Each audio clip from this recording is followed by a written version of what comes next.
the video.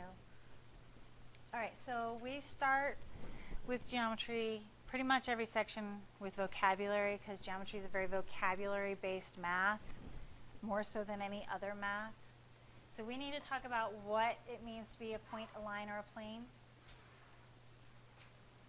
Okay, so first of all, you don't have to write this down. I just thought you might like to know that geometry, geo is the Greek word for earth, and metria is for measurement. And so geometry is literally measuring the earth. It's the measurement of like the three-dimensional world where we live. So the properties of space and their relationships, you don't have to write that down. Okay, you do need to write this down. Points, lines, and planes can be described, but they cannot be defined. Now the difference between a description and a definition, think about you. Somebody could describe you, but they couldn't define you. Like they can't give you a definition. Kaylee, like there's no, if you look in Webster's dictionary, there's a listing for the definition of what it means to be Kaylee. Okay, somebody could describe you. They could say what you're wearing, what your hair looks like, what your personality might be like, if you're a happy person or a sad person, or if you're bubbly, or if you're outgoing, if you're shy. We could describe you, but we cannot define you. And you're undefinable. People are undefinable. Well, points, lines, and planes are kind of the same thing. We can describe them, but they don't have an official definition because they're technically undefinable because they are concept. Okay? I can draw like a line on a piece of paper, but I'm not actually drawing a line. I'm drawing a line segment. Lines are infinite. A plane is like a piece of paper. It's flat, but it's like an infinite piece of paper. So I can't define it because it goes on forever. It's a concept. A point is infinitesimally small. Mathematically speaking, you couldn't even see it with the strongest electron microscope. So it's a concept. It cannot actually be defined. These are concepts. But these three concepts form the basis for all geometry. It started with points, lines, and planes. So a point is a location, and we represent it by a dot. We call this point A, and we put a dot, and we write a letter next to it. Now, if I draw a dot, even a little tiny dot like that, this is like, not that this is a real number, so don't judge me, a gazillion times bigger than an actual point. You can't see an actual point. Points represent locations in space, locations on a line, locations on a circle, but they're teeny, itty bitty, teeny tiny, like you could never, ever, ever see it. You guys have heard of like the things that make up, the things that make up an atom, right? You know, you've got protons, neutrons, and electrons. And then they talk about like quarks and stuff that make up the protons and the neutrons and the electrons that are like super small. These points are smaller than that. Okay? A line is an infinite set of points represented by a string of dots continuing without end in both directions. We can call this line M because we can give it a lowercase letter name. We can use 2 points on it, points A and B, and we can call it line AB or line BA because it doesn't matter what direction we're talking about because it's infinite. It doesn't have direction necessarily. And basically if I had points, I'm just taking all these points and I'm connecting them together until they make, but see there wouldn't be any space between them. But that's what a line is like if you were able to zoom in that much, it would be all these little teeny tiny points touching each other. Think about have you heard of Seurat, the artist Seurat that did pointillism, where all his art is a bunch of dots? No? I'll pull up some pointillism later. I'll pull up some pointillism that are like that, yeah. But it's called pointillism, and where the picture is made out of dots. And so, yeah. It takes a lot of time to do that artwork, yeah. So because you put more points where you want it darker and less points where you want it lighter. And so a line is like just all the points are touching in a string. And then you get a plane. And again, remember I said a plane is like a piece of paper. It's flat. It doesn't curve like this paper though. It's completely flat.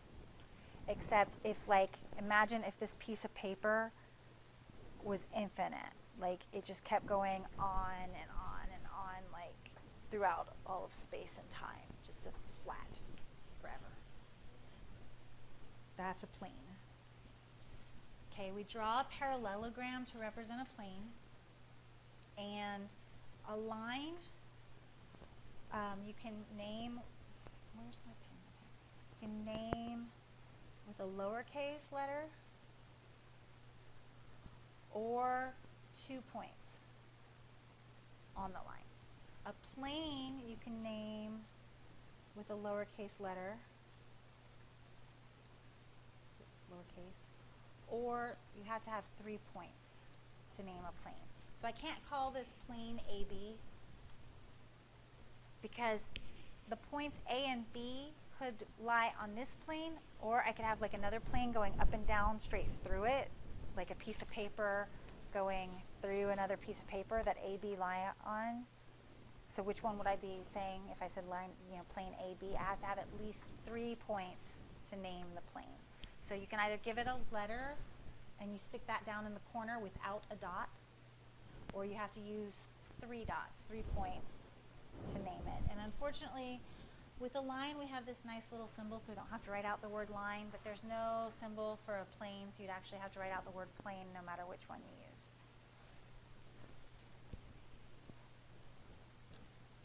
Anyway, space is the set of all points. Space is 3-dimensional. Okay, so all points. Like if this room is full of mathematical points, there's an infinite number of mathematical points in this room, and it is our space. A theorem, we use a lot of these in geometry. A theorem is a statement that has to be proven in order to know if it is true or not. So it's to be proven. Whereas a postulate is a statement that is accepted as true without proof. I'll give you some examples. A postulate. I might tell you the sky is blue today. You will accept that as true without proof because it makes sense because the sky is blue most days, right? A theorem is a statement to be proved. I might say the sky is blue today, but there are purple alien ships all over it. You'd want me to prove that. Where are the purple alien ships? I want to see them. Does that make sense? Because that's kind of the difference. Some things I like to call postulates like kind of like, well, duh kind of statements, because if you read a postulate or somebody tells you a postulate, you're like, well, yeah, duh, that just makes sense. Obviously, kind of thing. Whereas a theorem, you might go, I don't know. How's that? Like you'll want to know how it works or an explanation or a proof. It's not so obvious, if that makes sense. Okay, between, we talk about betweenness, and between is in or through the space that separates two things. It's the same as the Sesame Street definition that you got oh so long ago. I think that one was Grover. Might have been Elmo. Pretty sure it was Grover. Intersect is to cross each other, the set of all points that a figure has in common. Now, we can have different kinds of intersections. If two lines intersect, they intersect at a point. If two planes intersect, they intersect at a line. The intersection will be the same size or smaller than the smallest figure.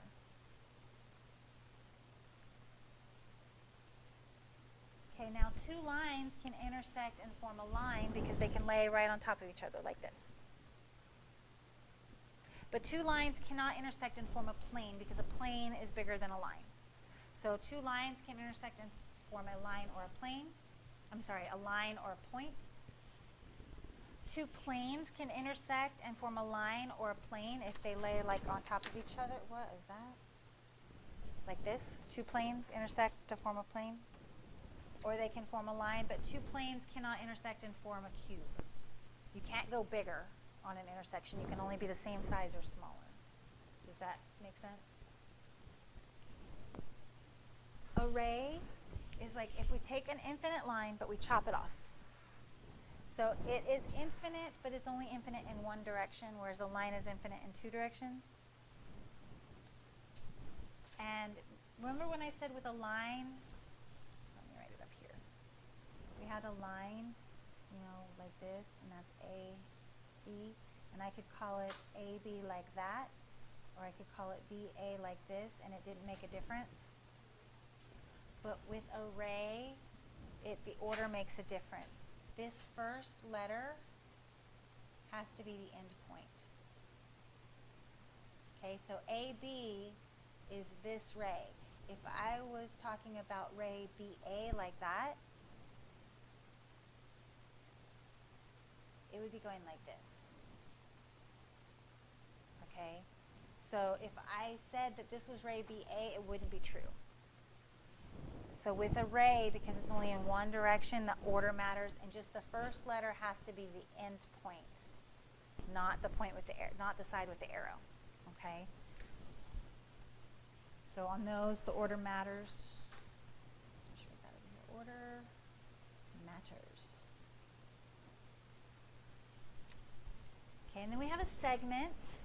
A segment is a piece of a line. So if I take the line, like, you know, with array, I take it and I chop it off in one point. With a segment, I chop it in 2 points.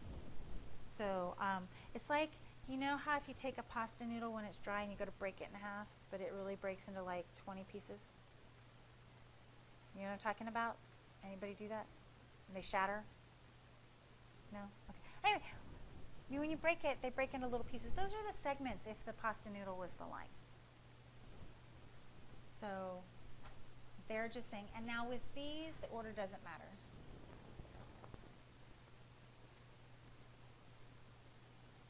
I can call this segment AB, or I can call it BA.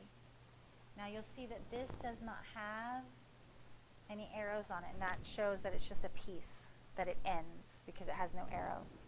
But the order doesn't matter because AB and BA are the same chunk, and it doesn't matter if I'm going from right to left or left to right. It doesn't have direction because it's not infinite. The end point is where the segment or the ray stops. So in array, A is the end point. Rays have one end point, segments have two. Like that. And length is a measure of how long a thing is. Okay? Lines and rays have no length. We cannot measure them, they're infinite. We can only measure a segment. And see, here's the thing. We start out in like kindergarten, and there's that first grade or second grade or whatever grade they start you, and they say, here, measure this line.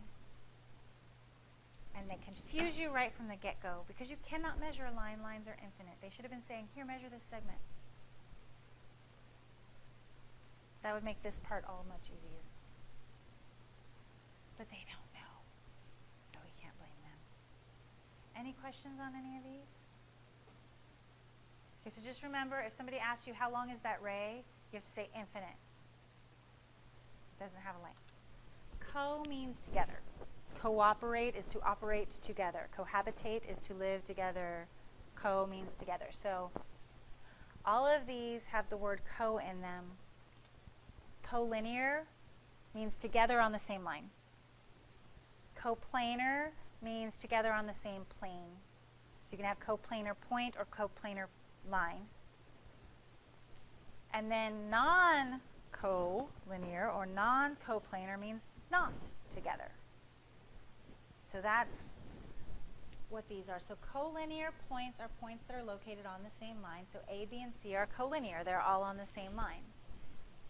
Non-collinear points are points that are not on the same line. So as you can see, these points are not all on the same line. There's not a single line that will meet all of those points on the same line.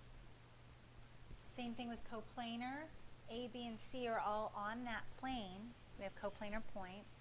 And then we have non-coplanar points. If you look, A and B on here, A and B are coplanar.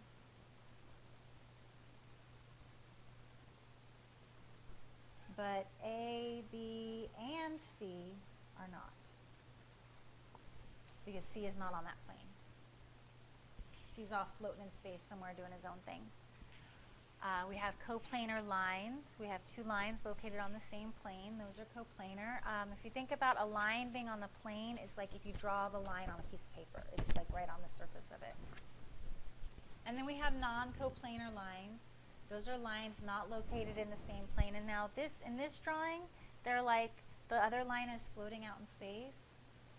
But if I had one line in the plane like this and another line was going through the plane like that, it's intersecting the plane, but they're not coplanar because they have to both be flat on the plane. So this example is also not coplanar.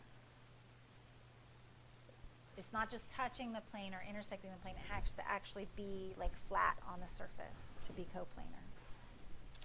Remember I said a postulate is something that when you read it or you are told it, you kind of think, well, yeah, duh, that kind of makes sense, all right? A line and a plane each contain an infinite number of points. Well, the description of a line and a plane is that it's an infinite set of points, right? With a line, it's an infinite string of points. And with a plane, it's an infinite paper, basically, that goes on forever of points. So, well, if the description is that they're infinite points, then obviously it makes sense that there's infinite points in them. Does that make sense? Okay. All right, for any 2 points, there's exactly one line containing them. So basically what that's saying is if I take and I draw 2 points, I can only draw one line, pretend that that's straight, through those 2 points. There's no other line I can draw that will connect those 2 points.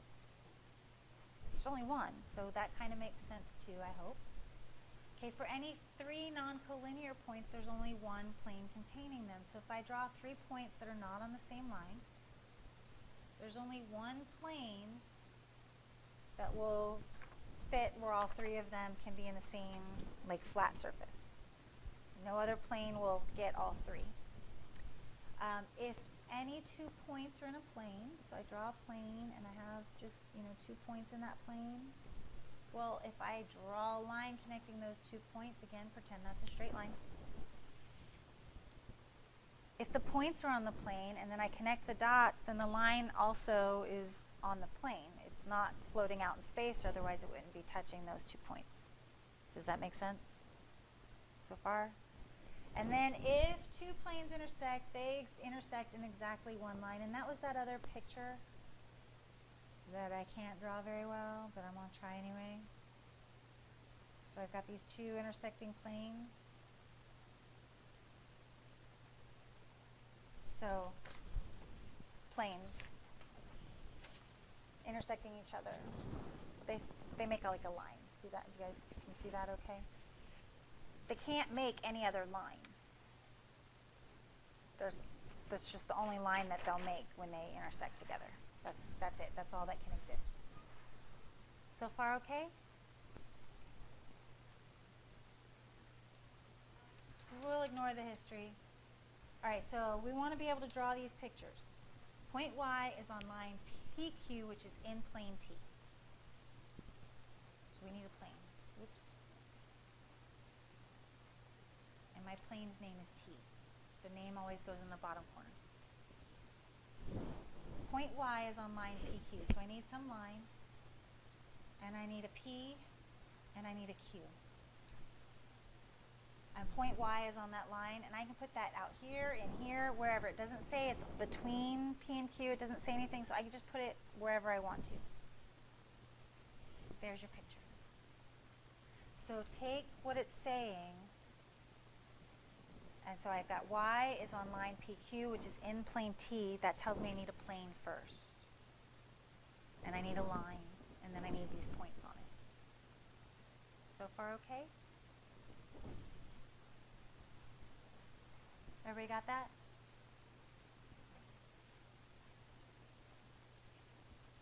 We're going to do that later. We're out of time.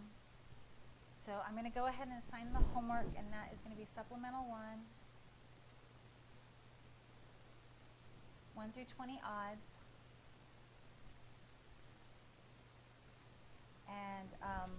go over those tomorrow. And don't forget that if you do the even points, it is worth